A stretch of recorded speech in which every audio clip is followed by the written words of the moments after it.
You're listening to an Airwave Media Podcast.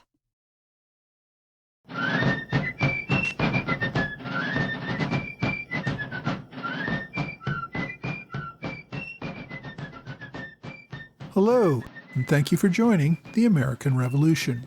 This week, episode 288, Raid on Monticello. We last left General Charles Cornwallis and the British Southern Army in episode 280, following their victory at Guilford Courthouse. Now, I've talked about how Nathaniel Greene and the Continentals moved into the Carolinas, and about how the war in Virginia began to spin up, but I've only mentioned as an aside that Cornwallis remained in Wilmington, North Carolina. So this week I want to start off by focusing on what Cornwallis was actually doing. Following the Battle of Guilford Courthouse, the British remained on the battlefield for a few days, mostly tending to the wounded. Cornwallis sent a message to General Greene saying that the British were trying to attend to the enemy wounded, but did not have enough resources. He asked Greene to send surgeons to attend to the American wounded. Now remember that even before the battle, Cornwallis had burned his supply wagons and marched his army all over North Carolina with almost no rations. Even his non-wounded men were exhausted and hungry. The British also captured 4 American cannons and about 1,300 muskets. They took the cannons with them, and they distributed some of the muskets to Loyalist militia, but they had to destroy hundreds of them because they just couldn't carry them. The British also took several hundred prisoners, but without the resources to feed or guard them, Cornwallis ended up releasing most of them on parole.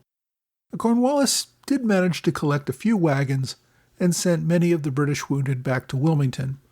Some of the wounded had to be dragged on litters. 64 men who were deemed too wounded to survive the trip were left at a nearby Quaker meeting house, where at least a quarter of them died over the next couple of weeks. After several days, Cornwallis began marching his entire army eastward. They first headed to Cross Creek, where they were told that they could find Loyalists and supplies. It was there that Cornwallis issued his proclamation that declared victory in North Carolina and granted amnesty to almost anyone who would surrender themselves within the next month. The people, however, realized that despite the battlefield victory at Guilford Courthouse, the British were retreating. Even those inclined to support the Loyalist cause were not inclined to join the army at this time. They had seen too many times Loyalists joining the army only to have the army move on to another colony, and at that point the Loyalists and their families became targets for Patriot wrath. Any hopes to find recruits and food from the Loyalist Scots at Cross Creek proved very disappointing. So instead of being able to rest and recuperate there, the army had to continue its march to Wilmington, scouring the region as they marched to find any food for their hungry soldiers. Despite leaving some of the worst wounded behind, dozens more wounded died on the journey back to Wilmington, leaving a trail of British graves along the way. Among those who died was Colonel James Webster, who had been wounded at Guilford Courthouse. On April 7th, about 3 weeks after the battle, the British Army stumbled into Wilmington, where it hoped to rest and recuperate. Cornwallis finally had some time to write some letters. He spent a fair amount of time trying to get commendations or promotions for officers who had performed well, and he also was trying to agree with a prisoner exchange with General Greene. Cornwallis also had to decide what to do next. One option was to move south and support Lord Rawdon at Camden. Cornwallis knew the Continentals were headed there, but the other option was to head north into Virginia and join up with the larger army under General Phillips that had recently landed at Portsmouth. And Cornwallis was inclined to move north. He didn't think that his army could move fast enough to help Rawdon, so either Rawdon was going to be successful without him or he wouldn't. If he wasn't, then his army of less than 1,500 men would likely have to retreat to Charleston and then sit there and do nothing unless he could receive reinforcements, and that seemed highly unlikely. Cornwallis did, however, see an opportunity to retake Virginia, and he wrote to General Clinton at this point seeking permission to march north. Before Clinton could even reply, Cornwallis left Wilmington on April 25th marching his army of about 1,500 men northward toward Virginia. He had been in Wilmington for less than 3 weeks. It took about 2 weeks to get to the Virginia border, nearly 200 miles from Wilmington. There he heard news of Rawdon's victory at Hobkirk's Hill. Confident that the Southern Army was secure, Cornwallis crossed into Virginia the following day, May 13th. About a week before, Cornwallis had written to General William Phillips to tell him that he planned to join their armies at Petersburg, Virginia. The army made its slow march the 70 miles to Petersburg. When Cornwallis arrived on May 20th, he found General Benedict Arnold in command. Phillips had died of a fever 5 days earlier. By joining the two armies, Cornwallis had a combined force of about 7,000 soldiers. Cornwallis believed that he could go on the offensive and take the entire state of Virginia. But General Clinton's orders to General Phillips had been to use the army in Virginia to protect the base at Portsmouth and only engage in short raids into the interior. Cornwallis felt obliged to wait for additional orders from Clinton before committing to any new major offensive. With General Arnold's agreement, Cornwallis wanted to move the base at Portsmouth across the James River to Yorktown. The new location was seen as more defensible and gave better access to food. They didn't actually make the move at this point, but this is what they were considering at the time.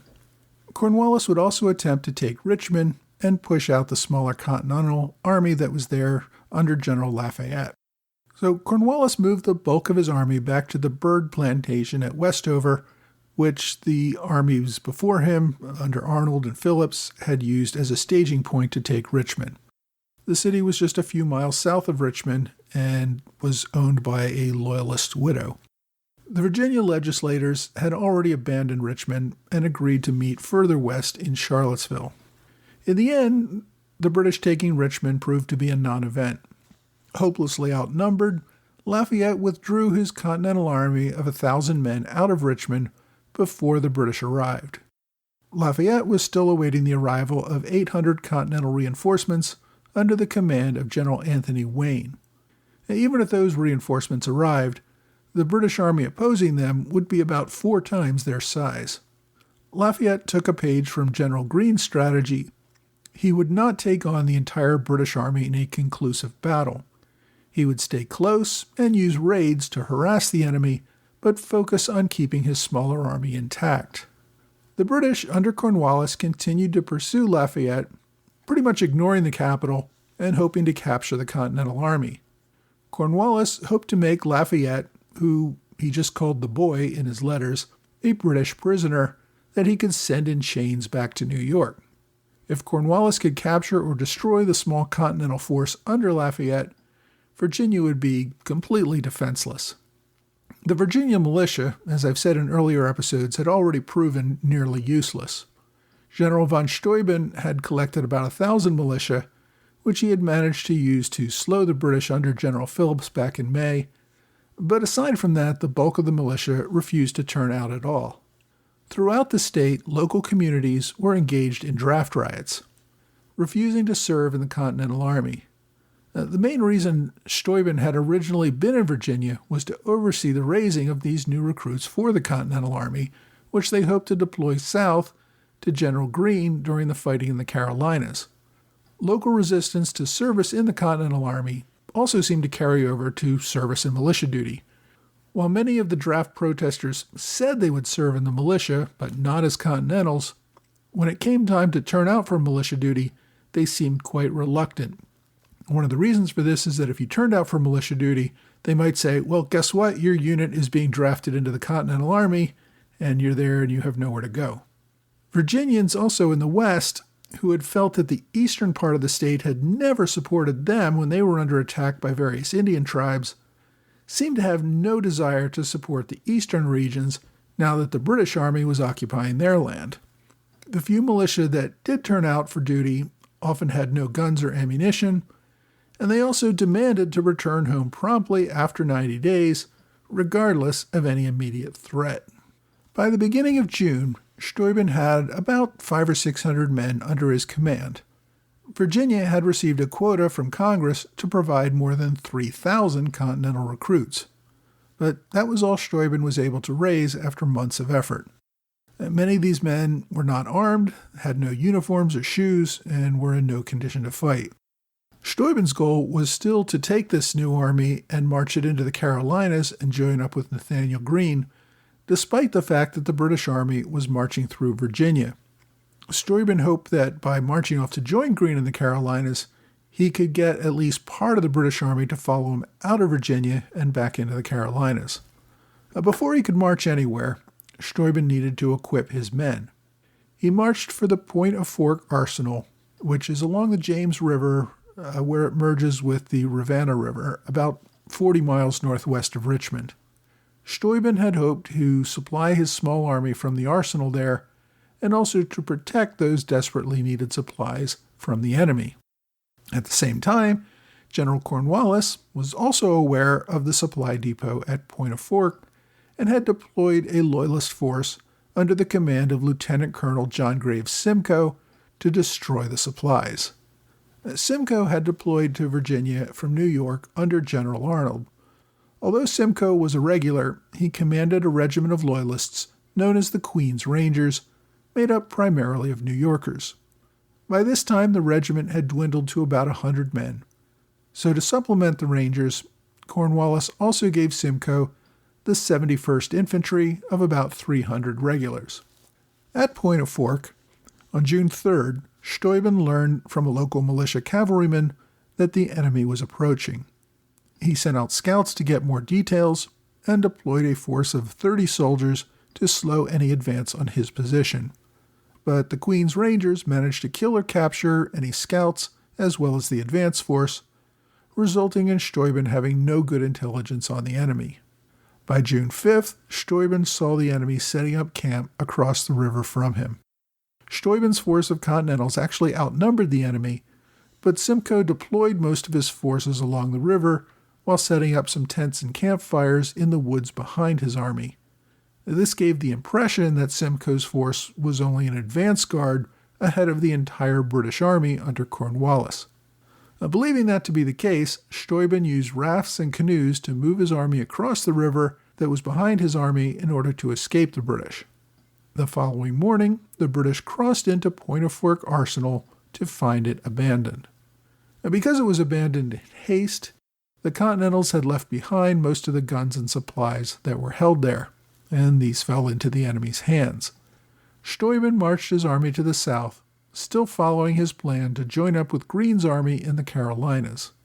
But while he was on his way, he got word from Greene that he should in fact remain in Virginia and assist Lafayette in the defense of the state. So Steuben's Continentals turned around and returned to the fighting in Virginia. About the same time that Cornwallis deployed Simcoe to take Point of Fork, he also deployed Colonel Bannister Tarleton to raid Charlottesville. Tarleton, of course, had served under Cornwallis in the Carolinas, proving himself to be an aggressive leader who often defeated the enemy through surprise. Tarleton's speed and aggression, however, had cost him at Cowpens, where he lost most of his legion. Following Cowpens, Tarleton rebuilt his legion and led Cornwallis's column on the march from Wilmington to Virginia. Many of the British officers and men, however, were reluctant to serve under Tarleton following his loss at Cowpens. They believed that the colonel's recklessness had led to the loss of his men and did not want to become cannon fodder for Tarleton's next reckless raid. The 71st Regiment, which had marched with Simcoe, had originally been assigned to Tarleton. Cornwallis moved the regiment to Simcoe's command after receiving protests from the regiment about serving under Tarleton. Tarleton did take a force of about 180 dragoons and another 70 mounted infantry on a hard ride toward Charlottesville. His goal was to capture as many of the legislators there as possible, along with Governor Jefferson. As he got to the town, Tarleton stopped at several plantations, looking for state officials who might be staying there. After a brief stop at the Cuckoo Tavern on the evening of June 3rd, Tarleton and his men launched a dawn raid on Castle Hill, a plantation owned by Thomas Walker. There, the dragoons captured several legislators who had been staying at the plantation. According to local history, the family delayed Tarleton by offering him a meal of fried chicken, and they hoped this would buy time for others in Charlottesville to make their escape. One of those present at the Cuckoo Tavern the night before was a young man named Jack Jouett. The Patriot realized that Tarleton was likely headed for Monticello. Jouett rode all night using side paths to avoid British patrols, reaching Monticello at around 4:30 a.m. the following morning. He warned Jefferson, but Jefferson seemed in no rush to leave. Jefferson ordered a carriage to get ready, but then sat down to breakfast. Several legislators were staying with him, and Jefferson recommended that they leave, so they headed down to Charlottesville. Jefferson also put his wife and daughters into a carriage that would carry them to a neighbor's plantation about 14 miles away. But Jefferson himself remained at Monticello, trying to determine if the warning was true and if the British were really on their way to capture him. He rode over to a taller hill, known as Mont Alto, to see if he could get a view of the British approach. He scanned the region with a telescope, saw nothing, and started to return back home. However, he then noticed that he had dropped his sword, and so he returned to Mont Alto to retrieve it. When he went back, he took one more look and this time noticed a British column in the distance. Even so, believing he had time, Jefferson returned to Monticello. Jouett had continued his ride going into Charlottesville to warn the legislature, and they immediately passed a resolution to leave and to regroup at Staunton, and then everyone made their escape on their own. When Tarleton's dragoons rode into town later that day, they managed to capture a handful of legislators who had lingered after Jouett's warning. Tarleton had also hoped to liberate a POW camp near Charlottesville that contained thousands of prisoners, many still held from the surrender at Saratoga. The Americans, however, had removed the prisoners sometime earlier, and Tarleton only recovered about 20 prisoners who had been hiding in the woods nearby for several weeks. One of the legislators that was captured by Tarleton's men was Daniel Boone. Now, because he was dressed in frontier garb, he tried to pass himself off as just some guy passing through town. But when Jouett called him Captain Boone by mistake in front of the soldiers grabbed him, thinking he might be a rebel officer. Boone spent the night in custody, but managed to convince his captors that his title was simply an honorific from fighting in earlier Indian wars. So they ended up letting him go. Meanwhile, back at Monticello, another militia officer named Christopher Hudson, unaware that Jefferson had already been warned, stopped by to make sure the governor was gone. He found Jefferson still at home, sorting through his papers. Hudson had spied some of Tarleton's dragoons riding up the hill toward the main house as he arrived. Hudson convinced Jefferson that they needed to leave now. The men rode into the woods, avoiding British patrols and eventually catching up with the carriage that was carrying Jefferson's family to safety. Within 5 minutes of their departure, the British rode up to the mansion. They managed to capture several slaves, including Martin Hemmings, who had been hiding the family's silver when the British arrived. An officer put a gun to Hemmings' head and said he would shoot unless the man told him where Jefferson was. Hemmings told the officer to go ahead and shoot. He was not going to give up his master. The officer was bluffing and gave up. The soldiers did, however, remain in the house for about 18 hours, drinking a fair amount of Jefferson's wine, but they didn't burn Monticello, which seems surprising given Tarleton's reputation. Some say it was out of appreciation for good treatment of prisoners who had been held in the area. The soldiers did destroy over 1,000 muskets and other military supplies held at Charlottesville. They also burned tobacco and several outbuildings on Jefferson's plantation. The British, who had been on the march and hungry for so long, enjoyed the region's bounty, and they ate and drank well, and seized many horses that local owners had refused to give to the Continental Army. They also took many slaves, some of whom were used as laborers, some became personal servants for officers, and sadly most of them ended up dying from disease in the following months. Cornwallis set up a headquarters at another of Jefferson's plantations, Elk Hill, which was about 20 miles southeast of Monticello. The British, however, did not remain long in the area. Cornwallis's primary target had been the Continental Army under Lafayette. And when Lafayette refused to stand and fight, Cornwallis was not inclined to repeat his dance with Nathaniel Greene, where he just chased Continentals all over the state, exhausting his men. Cornwallis did pass through Richmond on his return. There, he burned some more government buildings and also some nearby tobacco warehouses that General Arnold had spared on his earlier raid. Cornwallis planned to wipe out the many supply depots and food sources in Virginia, planning a series of new raids throughout the state. These plans pretty much came to nothing when he received orders from General Clinton. It seems that General Clinton had never wanted Cornwallis to go to Virginia in the first place. He wanted him to secure the Carolinas. But with Cornwallis now in Virginia, there wasn't really much Clinton could do. He did, however, order Cornwallis to confine his mission to securing a position on the coast and not to continue trying to capture all of Virginia.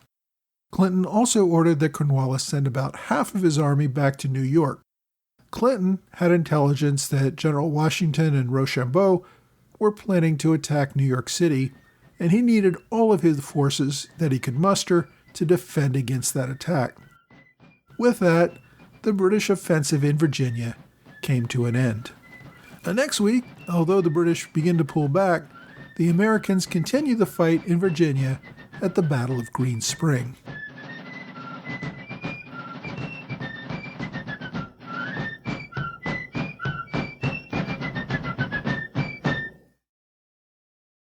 Hey, thanks for joining the American Revolution Podcast After Show. Thanks to my Patreon supporters in the Alexander Hamilton Club, George Davis, Mike Hager, and Michael Mulhern, and to Robert Morris Circle supporters, Joe Kelsey and Patrick LeBeau. Thanks also for a generous one-time gift from Ken Smith via Zelle. It's much appreciated. Although I mention PayPal and Venmo all the time, I can also accept gifts via Zelle. Details are on my website. Thanks also to a gift via PayPal from the William Stroud Society of the South Carolina Children of the American Revolution. The CAR trains good citizens, develops leaders, and promotes love of the United States of America and heritage among young people. So thanks to you for helping me spread the details about the American Revolution. As we approach the sesquicentennial, that is the 250th anniversary of the Revolution, I think it's more important than ever to help people learn more about what really happened and just how revolutionary the move from a monarchy to an elected government really was. Your support helps me to carry that mission forward. Also, a reminder as we approach the holiday season, if you plan to shop on Amazon, be sure to get there by clicking on one of the book links on my blog or website, then go on and buy whatever you were going to buy anyway. I get a commission on the sale. You don't have to buy the book that you clicked on. You just have to use that link to tell Amazon that I brought you to the site and then buy whatever you were going to buy anyway. It's a great way to support the podcast without spending any money that you weren't going to spend anyway. I also want to say that we had a great turnout for our American Revolution Roundtable discussion about Benedict Arnold last week. And it was a wonderful chance for folks to speak with Jack Kelly of the upcoming book, God Save Benedict Arnold. I would like to hold a roundtable on Zoom every month. We're still working on some of the procedural details about how to run the meetings, but it is a great chance for you to interact with me and with other folks who love talking about the American Revolution. Our next roundtable meeting will be on December 13th at 7 p.m. Eastern Time. If you want to join us, please sign up for my mailing list on MailChimp. There's also a link for doing so on my website at www.amrevpodcast.com. In this week's episode, we see the British under General Cornwallis running roughshod over the state of Virginia. Thomas Jefferson's home at Monticello was one of the British targets. Jefferson's term as governor had actually ended before the raid. His term ended on June 2nd. Jefferson took his family to another property that he owned further inland called Poplar Forest, and that's where he spent the next few months. It was a relatively crude accommodation. And to top things off, Jefferson broke his wrists while he was riding there, and he spent the next few months basically inside writing his famous work, The Notes on the State of Virginia. During the same time in June, the legislature, when it finally met again, chose Thomas Nelson to succeed Jefferson as governor, with Jefferson's encouragement. Nelson was, you may recall, a general in the Virginia militia, and everybody kind of thought that the state needed a military leader at this time. The legislature also formed an investigation into Jefferson's actions as governor and wanted to know why he failed to protect the state. Jefferson actually passed on an offer to go to France to serve as a diplomat during this time because he wanted to remain in Virginia and defend himself against these charges. The investigations never really came to anything. Jefferson wanted to testify when they were going to hold hearings in December, after the British forces were no longer a threat to the state. By this time, Jefferson had returned to the legislature as a delegate. To his frustration, the assembly just dropped the charges and thanked Jefferson for his service. So he never got an opportunity to defend his actions and answer the charges. Jefferson learned that Patrick Henry was the man who had initiated this inquiry against him. And that really cemented political enmity between the two men that would last for the rest of their lives. These two guys disagreed on quite a bit politically anyway, but this dispute certainly did not help their relationship. Henry had preceded Jefferson as governor and would also serve as governor again after the war. In later years, Jefferson's political enemies used his poor leadership during the British invasion of Virginia against him.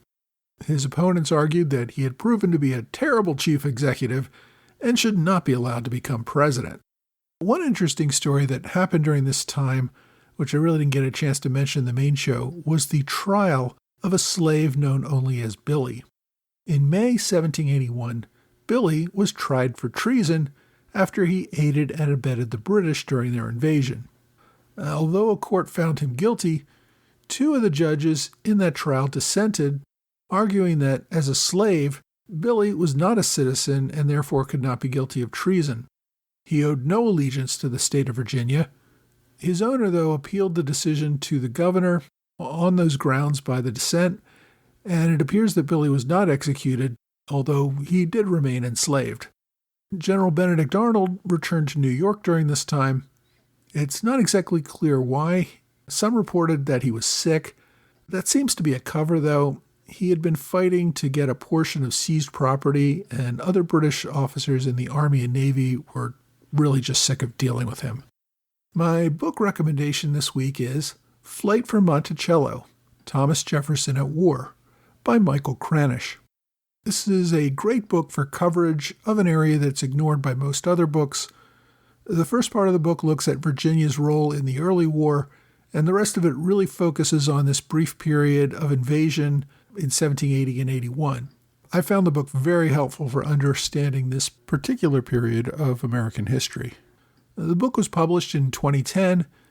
The author, Michael Cranish, is primarily a journalist. He's written a good number of books about modern politics and a great many articles in newspapers.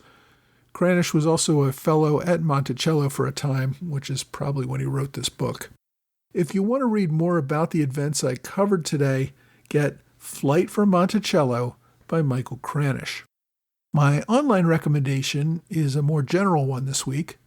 Monticello.org is a website that has a searchable online library called the Thomas Jefferson Encyclopedia. It's full of online articles on all things related to Thomas Jefferson. So if you're looking for details about any aspect of Jefferson's life, you can probably find it on the Thomas Jefferson Encyclopedia. As always, I've included links on my blog and website. My question this week asks, who were the Loyalists in the Revolutionary War, and why did they side with Britain against America? The actual number of Loyalists, of course, changed over the course of the war, but there were many, many thousands of them. They existed in every colony to varying degrees, and their decisions to be Loyalists varied also for many reasons. Now remember, all of the colonists were loyal to the king until 1775. Everyone in the British Empire knew that showing loyalty to the king could usually help you, and that disloyalty could very much hurt you. Loyalists remained loyal because they thought the colonists could never defeat the British Empire. If Britain had won, Those who remained loyal could have been rewarded with land or other benefits, and those who rebelled could have seen their property confiscated and possibly even hanged. Others remained loyalists because they liked British rule. Britain had a good reputation for protecting everyone within the empire. It was committed to a constitutional government that respected certain English liberties. Leaving British rule meant that they would be ruled by someone else, and many feared that a new independent government would prove tyrannical. Others feared that if the colonies did achieve independence, they would lose the protection of the British Army and Navy, and that could eventually lead to some other European power, such as France or Spain, taking over the colonies and leaving them in the end with even fewer rights and liberties than they had under British rule. Quakers made up many loyalists. They opposed war and therefore rejected the use of military force to overthrow a government. Quakers also believed in the divine right of kings.